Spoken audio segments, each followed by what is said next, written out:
ఆంధ్రప్రదేశ్ ప్రభుత్వం దేవాదాయ ధర్మాదాయ శాఖ. గౌతమి గోదావరిగా నిత్య ప్రవాహం.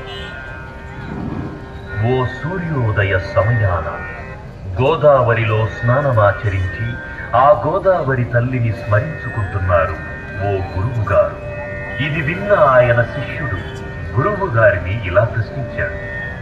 జనజీవనాన్ని, సమస్త ప్రాణికోటిని బ్రతికించడానికి ఇలా ప్రవహిస్తోన్న ఈ గోదావరి తల్లి ఎక్కడ పుట్టింది, ఎందుకు పుట్టింది అని. ఆ గురువుగారు గోదావరి జననం ప్రాముఖ్యతల గురించి ఆ శిష్యుడికి ఇలా బోధించసాగాడు. రేవాతీరే తపఃక్రియాత్ మరణం జాహ్నవీ తటే దానం దద్యాత్ కురుక్షేత్రే గౌతమ్యాం ధృతయం వరం కురు.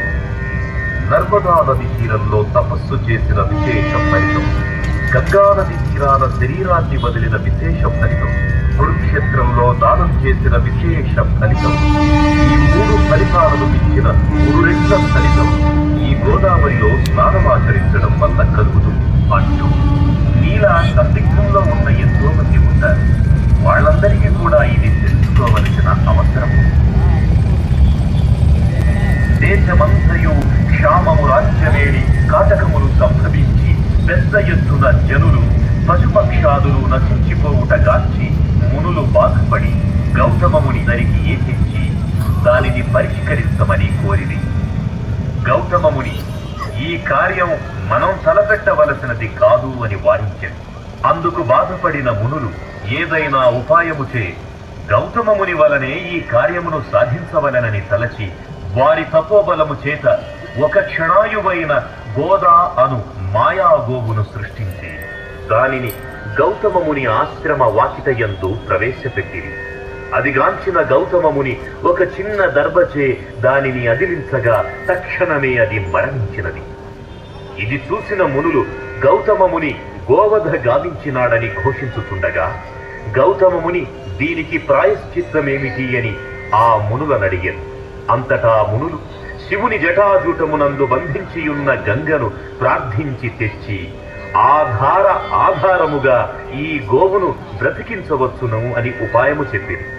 అంతటా గౌతమముని శివుణ్ణి పరమభక్తితో ప్రార్థించ పరవశుడైన శివుడు శిరమొంచి గౌతమముని ఆశీర్వదించ గంగను ఇలకు పంపించెను. గంగ పరమభక్తితో గౌతమముని అనుసరించి వచ్చి గోవుని బ్రతికించెను. గోవుని బ్రతికించుటకై ఇలకేతించిన గంగ గౌతమముని వలన వచ్చినది కనుక గౌతమిగాను, గోదా నుంచి ప్రవహించినది కనుక గోదావరిగాను ప్రసిద్ధి చెందెను అని తనకు తెలిసిన వృత్తాంతమును శిష్యునికి వివరించెను. పవిత్రమైన కార్యాచరణకు వచ్చినది కనుకనే గోదావరి తల్లి పవిత్రమైనది. పశ్చిమ కనుమలలోని నాసిక్ నందుగల గోకర్ణికం నుండి ఒక చిన్న ధారగా ప్రవహించి నదిలా మారి దక్షిణాన భద్రాచలమందు రామపాదములను తాకి పంచవటి మీదుగా పాపికొండలను ముద్దాడుతూ ఉభయ గోదావరులకు జీవాధారమై అఖండ గోదావరిగా రాజమహేంద్రవరానికి పరమగింది. ఈ సప్త గోదావరికి సప్త ఋషులే ప్రతీకలై నిత్యహారతినిస్తున్నారు. భక్తులు నిశ్శబ్దాన్ని పాటించి హారతులు తిలకించ ప్రార్థన.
ఏకహారతి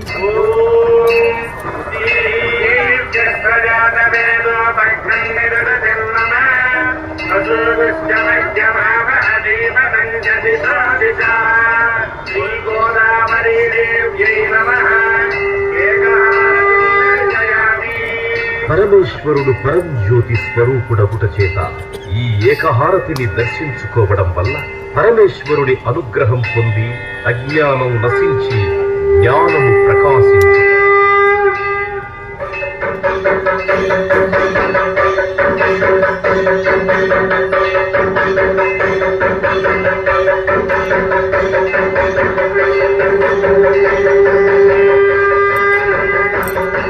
నేత్రహారతి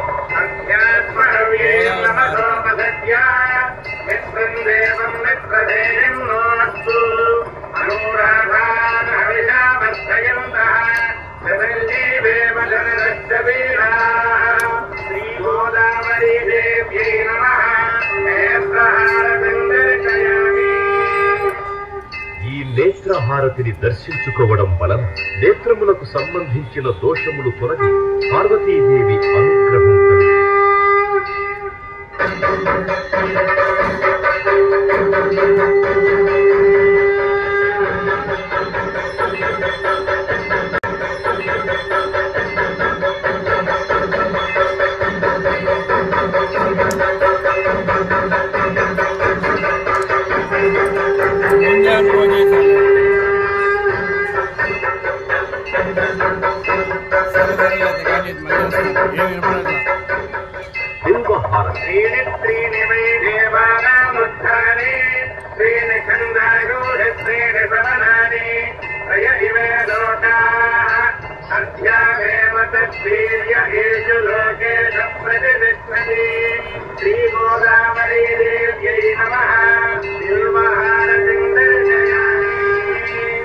బిల్వపత్రము పరమేశ్వరుడికి ప్రీతియగుట చేత ఈ బిల్వహారతిని దర్శించుకొనుట వల్ల 3 జన్మలలో చేసిన పాపములు తొలగిపోవు.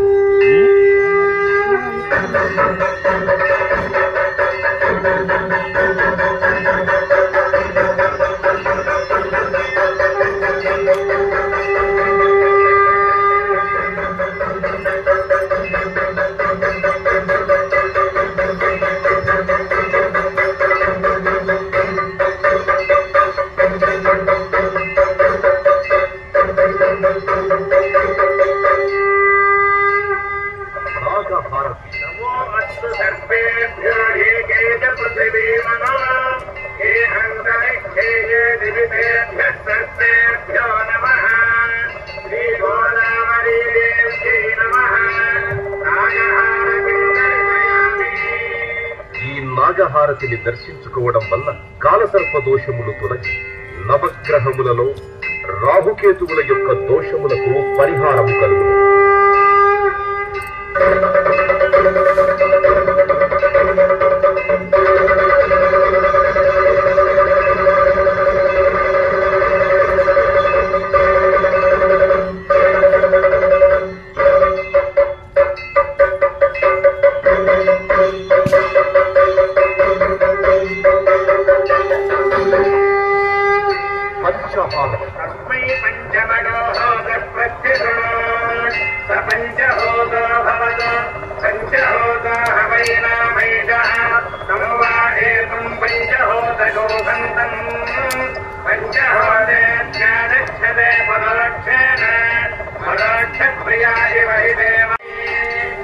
తూర్పున సద్యోజాత ముఖము, దక్షిణమున అఘోర ముఖము, పశ్చిమమున వామదేవ ముఖము, ఉత్తరమున ఈశాన ముఖము, ఊర్ధమున శాంతముఖము విరాజిల్లుతూ ఉండును కావున ఈ పంచహారతి దర్శించుకొనుట వలన శత్రుబాధలు తొలగి ఆరోగ్యము, మనశ్శాంతి, విజ్ఞానము కలుగును.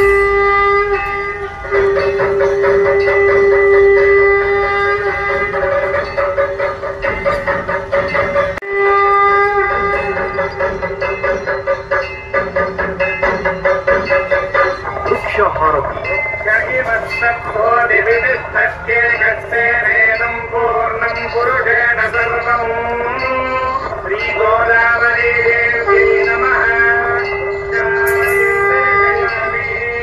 అమ్మవారు ప్రకృతి స్వరూపము అగుట చేత ఈ వృక్షహారతి దర్శనము వలన అమ్మవారి అనుగ్రహము కలుగును.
అమ్మవారి వాహనము అగుట చేత ఈ సింహహారతిని దర్శించుకోవడం వలన మానసిక ఆందోళనలు, భూతప్రేత పిశాచ బాధలు తొలగు.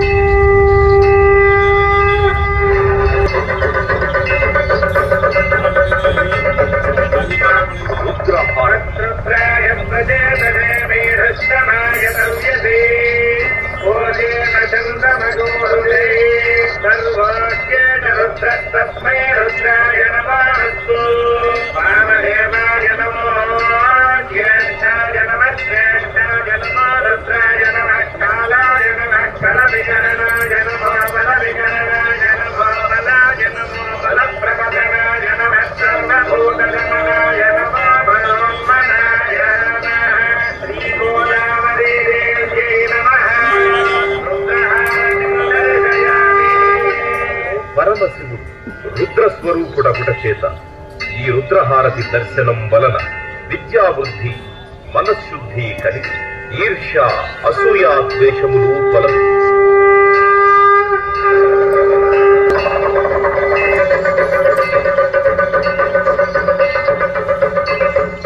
చక్రహారం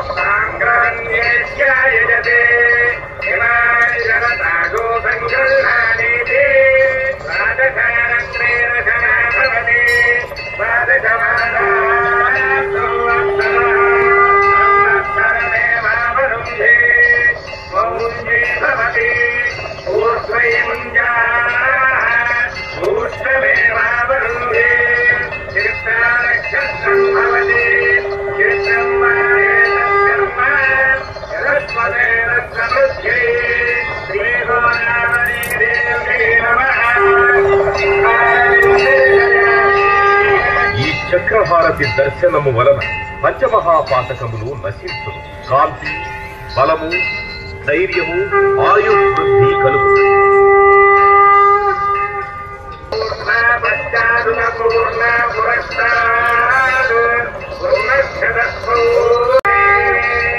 ఈ కుంభహారతిని దర్శించుకోవడం వల్ల నరఘోష, దిష్టిఘోష తొలగు.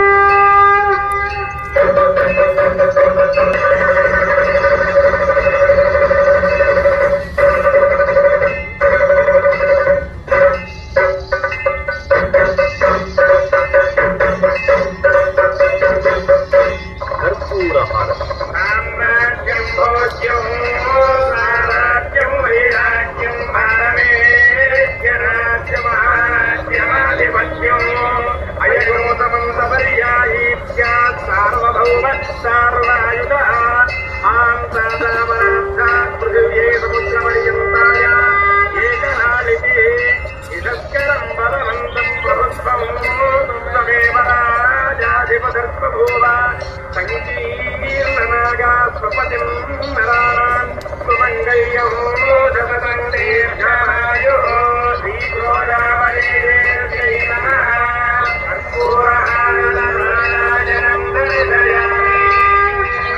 కర్పూర హారతిని దర్శించుకోవడం వలన దోషములు నశించి నిత్య శుభమంగళములు శ్రీ లక్ష్మీదేవి అనుగ్రహము పొందుతుంది.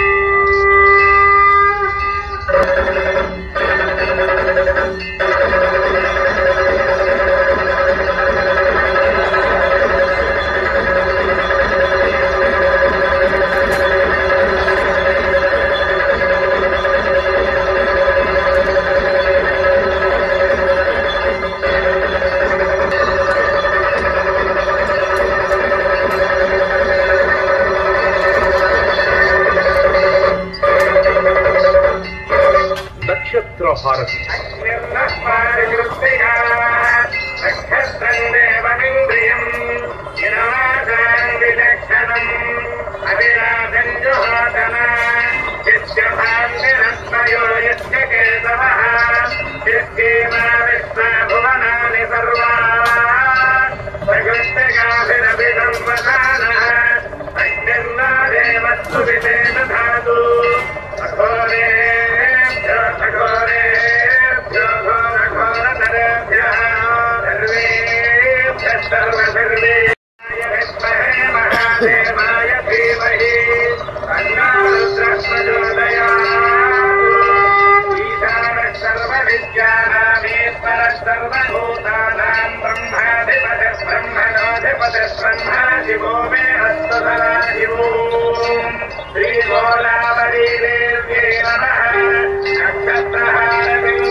జన్మ నక్షత్రవశాత్తు నామ నక్షత్రవశాత్తు ఏ దోషములున్నా ఈ నక్షత్ర హారతిని దర్శించడం వల్ల ఆయా దోష పరిహారములు జరుగుతుంది.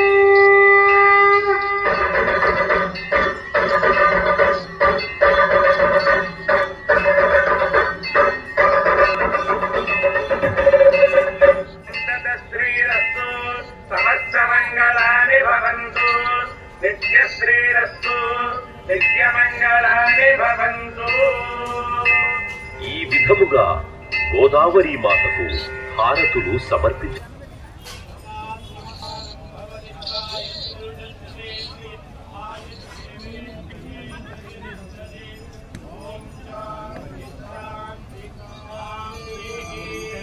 గోదావరి మాత